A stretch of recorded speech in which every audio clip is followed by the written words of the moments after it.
Hey guys, welcome back. I'm Dobby. And I'm Travis Kelsey. And this is Inside the Pylon.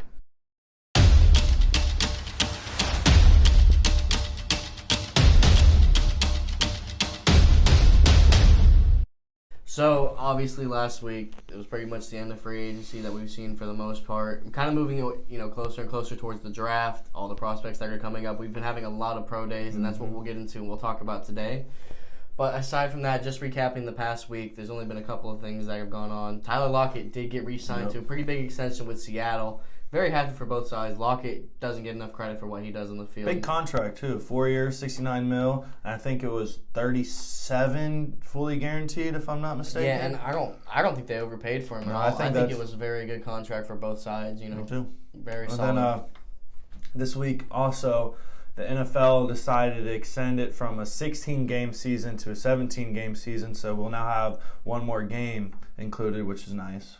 Yeah, I mean, I've seen a lot of players come out and really be against the 17. I mean, yeah, because that's one extra game of you getting hurt, But the thing was, though, in addition to, giving that extra 17th game, they take away a preseason game. So, I mean, it's different, but it's really not, you know what I mean? Because, in the preseason, your starters and stuff like that, they're not playing the full game and obviously adding another one to the regular season. And the NFL is probably going to make more money off of it. I mean, think about a preseason game. You don't have that good of a showing, and now you have an extra game. And, I mean, just for the Kansas City's part, the extra game is going to be against Green Bay. You know what I'm saying? So we just got another powerhouse game. I mean, don't get me wrong. I like the idea of it. I just don't understand why it had to be 17 games or an uneven number. It's just weird. You know what I mean? I guess it all evens out, but it's not like they expanded and added a new team to the league, and this is why we're doing this.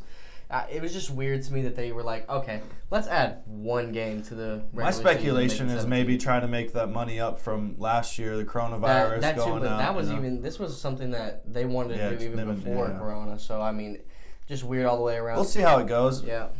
But the main thing, obviously, this week, everybody's been talking about what people are doing at their pro days. Yep. So if you're not aware, obviously there was no NFL draft combine this year, which means there's even more of a focus and attention to all these different college athletes and their pro days. So coming up, obviously, we'll get more deeper into, our big board and stuff like that as far as what we want to do with our prospect rankings and so forth.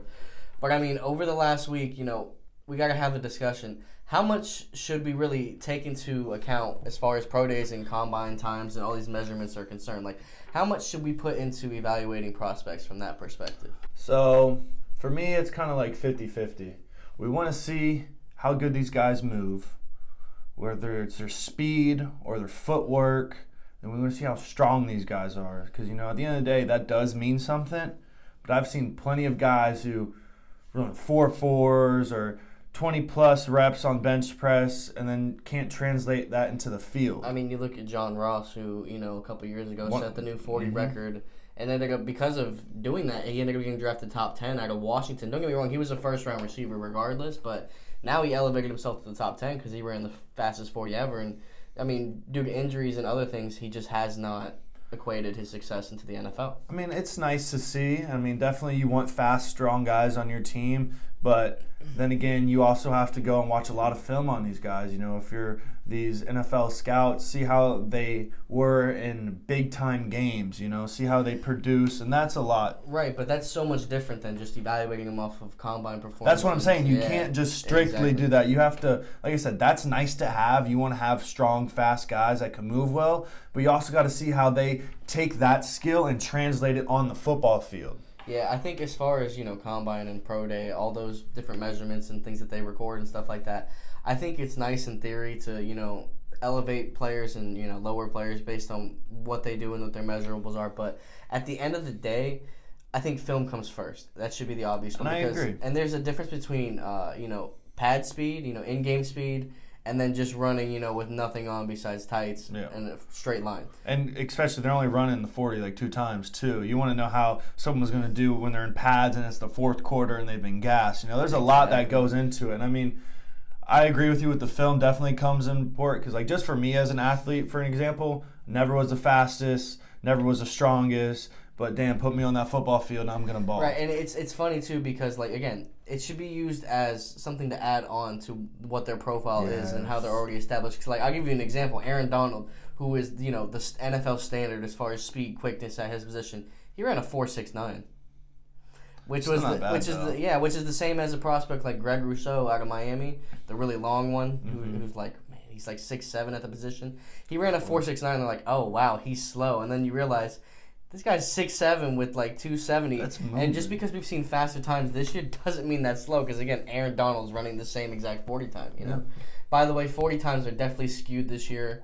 Everybody's running a little bit faster, exactly, because the timing is just not the same as you get at the combine. A lot of them aren't using laser times, what they like to do, and a lot of them are just using stopwatches and hand timing. Exactly, and it's not nearly as accurate as we get at the combine, so you got to keep that in mind too. But I mean, other things, like bench reps and stuff like that, that is important too, especially determining strength of players and stuff like that. Especially all the other things, like we'll get in more to, we have our biggest winner of our pro day and biggest loser, and we'll get into that, but like that one throw that Zach Wilson had. Oh no, there's been absolutely phenomenal performances. That's what I'm saying. Like those things is what. And then on top of that, Justin Fields went out there and pretty much did the same thing. Yep, that's where you start raising your draft stock. I think it's more important definitely for quarterbacks as far as pro days and combines are concerned, because that's when you're really seeing these guys throw. And I mean, you're throwing against air nonetheless. And you got to complete all, like Mac Jones missed a deep ball, and then what do you know? You look at Bill Belichick.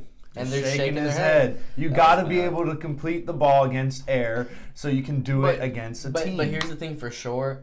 That's why it's the most important for quarterbacks, because if you can't throw against air when you have no coverage, there's nothing to really read down the field, then it's going to drop you. But we definitely shouldn't see guys going down a round or two just because of their speed being a little bit slower, their three-cone shuttle, you know what I mean, not being like, come on, man. At the end of the day, if they're out there, getting 1,700 yards, who cares if he ran a 4.6? Yeah. You know what I mean? The guy's a monster. If you can get open, you can get open, Exactly. And the best receivers, not nearly any of them are the fastest receivers. No, it's how you run a route. Running a route, people don't understand how to break down at your route at the top.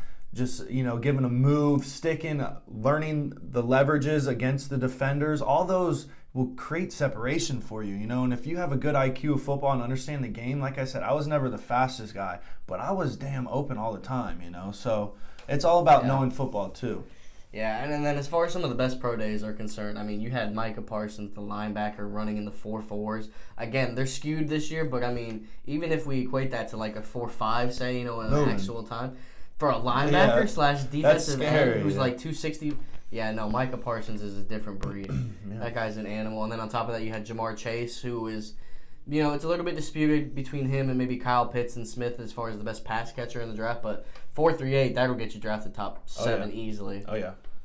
But, I mean, aside from that, a lot of really good pro days. Who did you see out there that you kind of like besides Zach Wilson? I know everybody saw that one. We were supposed to pick one winner and one loser, and I just couldn't do it. I couldn't pick one winner. I have 4 guys that I just wasn't able to pick from. 2 quarterbacks, Zach Wilson and Justin Fields, phenomenal days. Justin Fields ran a 4.4 as well. Jamar Chase, 4.38, was it? Yeah. I like that number a lot. I mean, dude, you're moving. Did Waddle run? Did Jalen Waddle run? I couldn't tell you that. And then my last one is Pitts.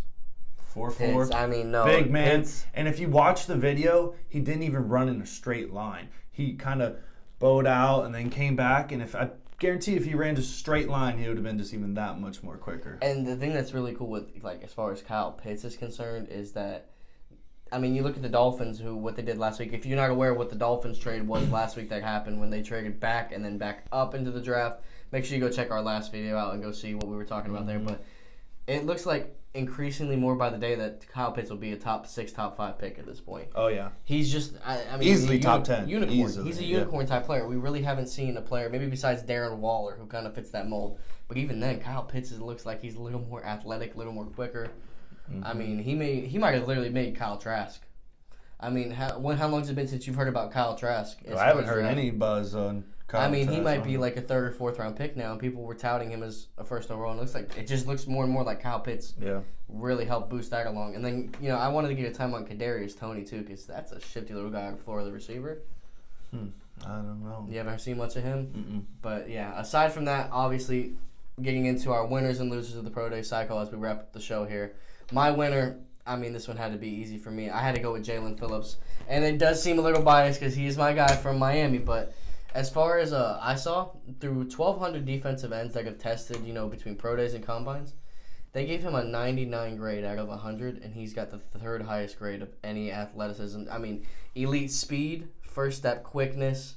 He's got everything you want off the edge. I think the only thing that he was a little over on was weight. Mm-hmm. But no, the guy's an absolute monster out of Miami. Him and Greg will be battling for the top defensive end selected.